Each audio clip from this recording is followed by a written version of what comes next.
Everyone, welcome back to Pine Hollow Auto Diagnostics. Still on Staten Island, and we got Keith and Steve with Dunkin' Donuts, and they got a little challenge for me here. They already diagnosed this Chrysler PT Cruiser. Maybe. And it's or so they say. 22:58. It's 1 hour before midnight. They got the Pulsar plugged in, and they say the ASD fuse keeps on blowing. They want me to take a stab at it. Okay. So, man, so much pressure.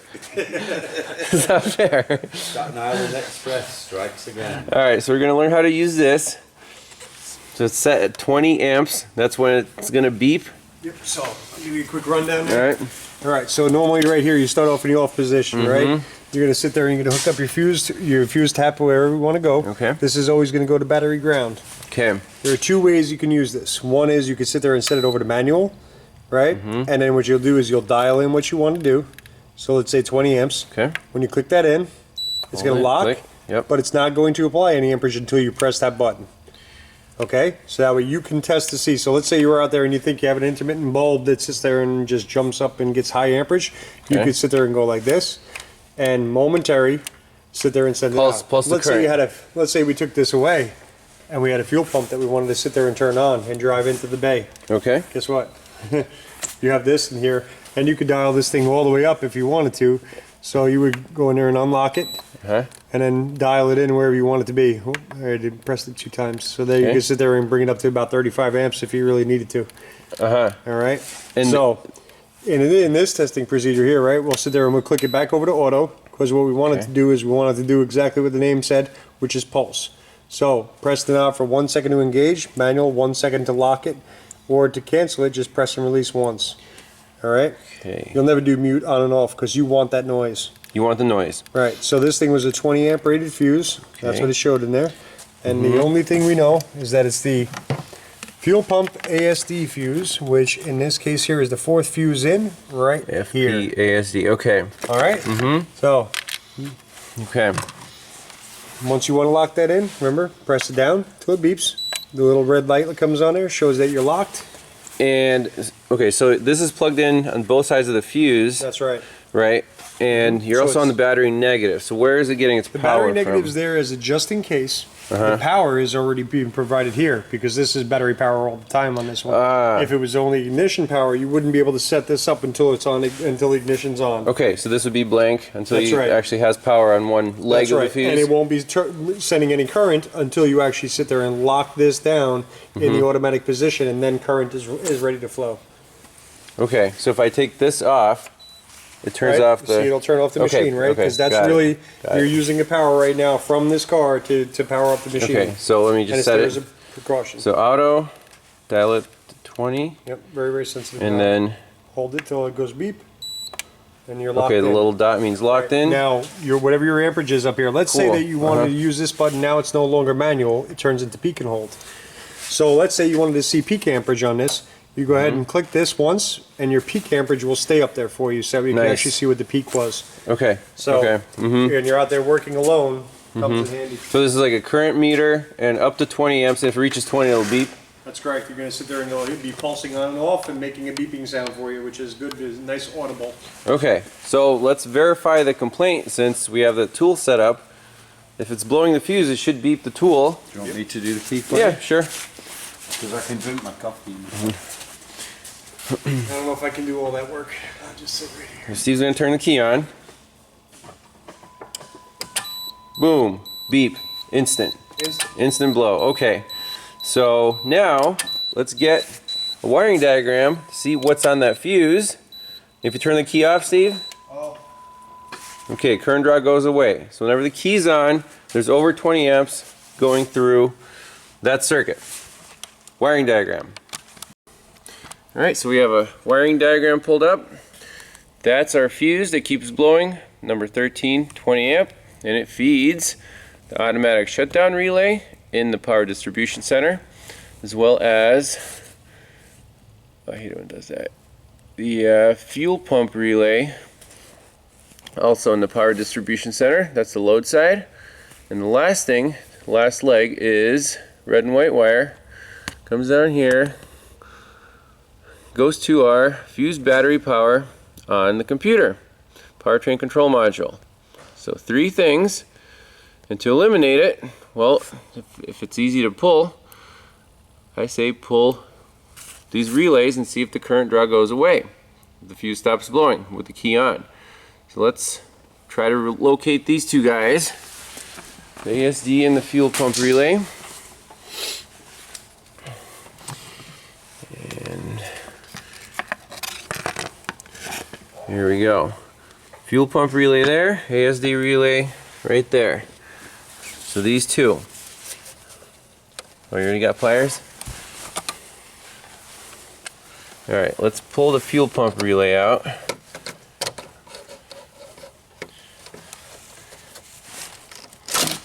Alright, turn the key on, Steve. It says it was up to 18 amps. Try again. It's almost maxing it out. So let's pull the ASD and put the fuel pump relay back in. That's too high of a current draw, in my opinion, for a 20 amp fuse. Now you see the strength of the tool, right? Having that right there in front of you.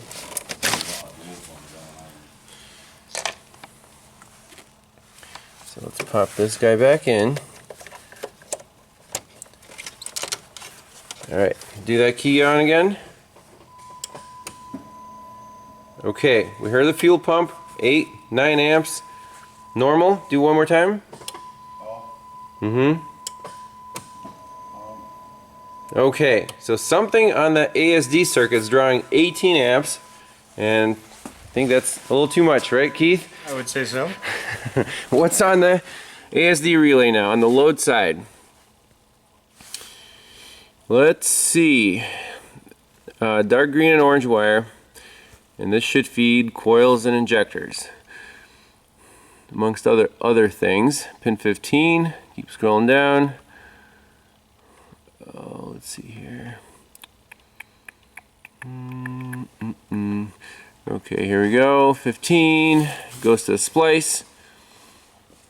Again, feeds our engine computer. Feeds all of our fuel injectors right up here. And the bottom of the splice goes to also the engine computer, and then the 3rd leg goes to pin 14. Scroll down. Dark green orange comes up and feeds our right rear of engine compartment surge solenoid. What's a surge solenoid? I guess we'll find out soon.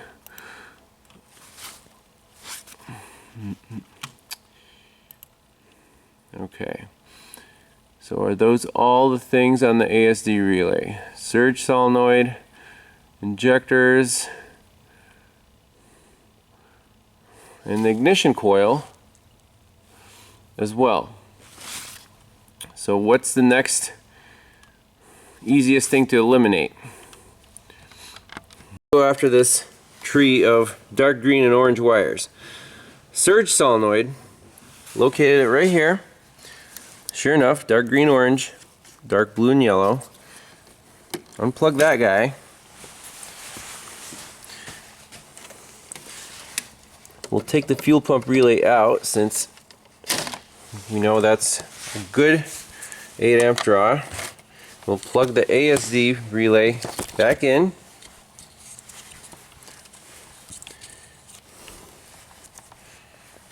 What's the thought process behind removing the fuel pump? I just don't need that draw right now. Okay, Steve, do the key cycle again. Okay, yep, we still got the 19 amps, so we know it's not the surge solenoid. Next is injectors and ignition coil. We can easily unplug the ignition coil. Why not? It's right here.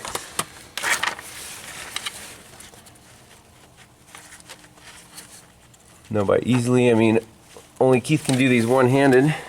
Wait, key off. Don't want to get zapped or anything.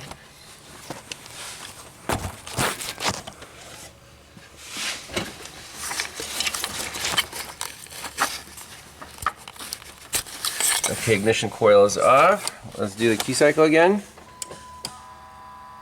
Ooh, we're down to 6 amps. Interesting. Do it again.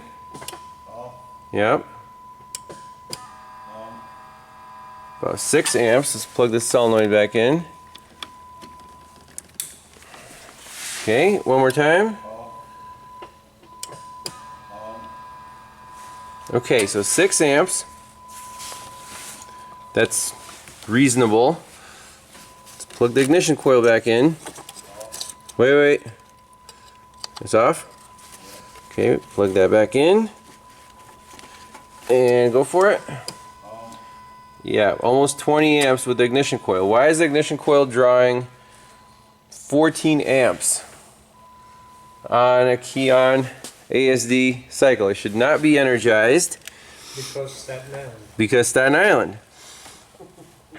Okay. And for some reason it looks brand new. Someone did an ignition tune-up on it. So that would explain our draw. Right now, if we just leave the ignition coil unplugged, put all the relays back in, our fuse shouldn't blow. So now the question is, why is an ignition coil drawing that much amperage? Is it being turned on for whatever reason on a Keon cycle? Staten Island. Alright, so we're suspecting something's up with the ignition coil. It should not be drawing 14 amps at just a key on. It's not supposed to draw anything until the car's cranking and it's energized, and then it might pulse, to produce a spark. Okay, so what I want to do is first, Steve, do a key cycle. Okay, so we got 18 amps right now. And then I want you to crank it, and we're going to see if we have any spark coming out of here. Yep. Yep. It tried to start, but we didn't see any spark jump out of that tower at all, which is interesting. Do we have an old ignition coil lying around somewhere? Because this thing is new. No, not that I'm aware of. No, okay. No. I'll ask the viewers. What would be your next step? Well, if this ignition coil is drawing that much amperage on a key-on cycle, the current has to be going through, and this is a 3-wire coil, meaning 1 feed and 2 controls. It's a waste spark system, so we have 2 ignition coils built into one package. Why is where's that current going? I'm thinking, unplug the coil, put a test light across from the feed to each control wire, do the key on cycle, and see if something is keeping that driver wire, control wire, to ground. All right, we got a bright 5 amp test light connected from the feed wire in the middle to one of the drivers. One on the right side. Okay, Steve, do a key on. Okay, crank it. Okay, cool. We got a pulse there. So the driver on that side is on only when you're cranking. Let's go to the other driver. Just a key off, right? Plug that in. Okay, key on. Oh, there we go. Crank it. Alright, great. There's your problem, Keith.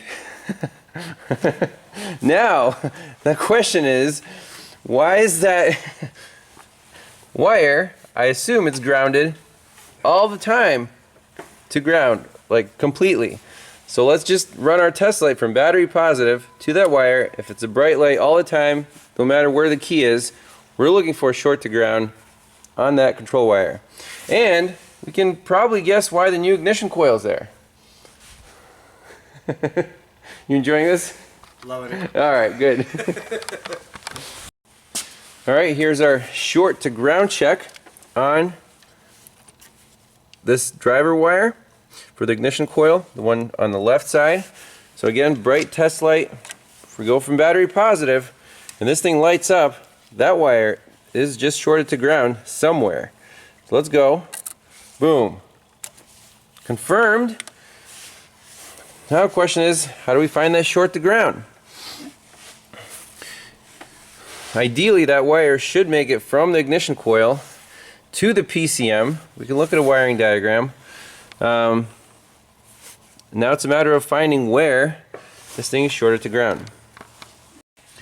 Alright, so judging by the wiring diagram, like we thought, the driver is inside the computer. So the fork in the road right now is, where is the short to ground? Somewhere along the wire or right in the computer?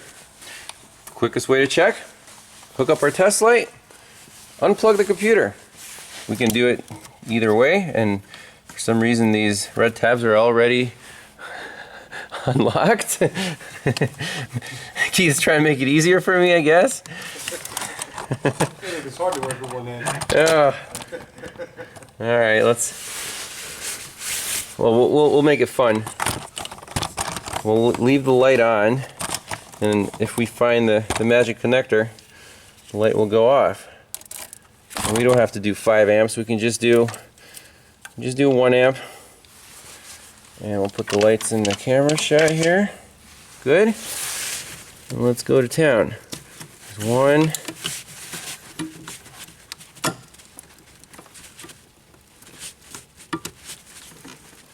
2, 3. Uh-oh, our light went out. Pulsar died too. Yeah. Oh. So that connector, boom, lights on, lights off. Looks like we have a direct short to ground through the PCM on connector number 2, the orange one. Now we can try the last one. Plug this one back in. There you go. So I'm hesitating to say we're done because this is Staten Island. But if it's shorting through the PCM, then we have a bad PCM. Nothing else could be, right? Because when you think about it, that's all it is. It's going to be sitting there and holding it right directly to ground. The last leg of that wire is right there at that PCM, and the only path to ground it has at that point is going through the PCM driver. So you're done. Putting in the PCM, you can watch the programming on my channel. So the time now is Oh, you time me too. 23:28 with filming. Okay. Not bad? Oh mate, 20 you're minutes? awesome. Thanks for watching. Alright, thanks for watching, guys. We'll post a link to Keith's channel. He's programming this thing, right? Yep. Alright. Have a great night.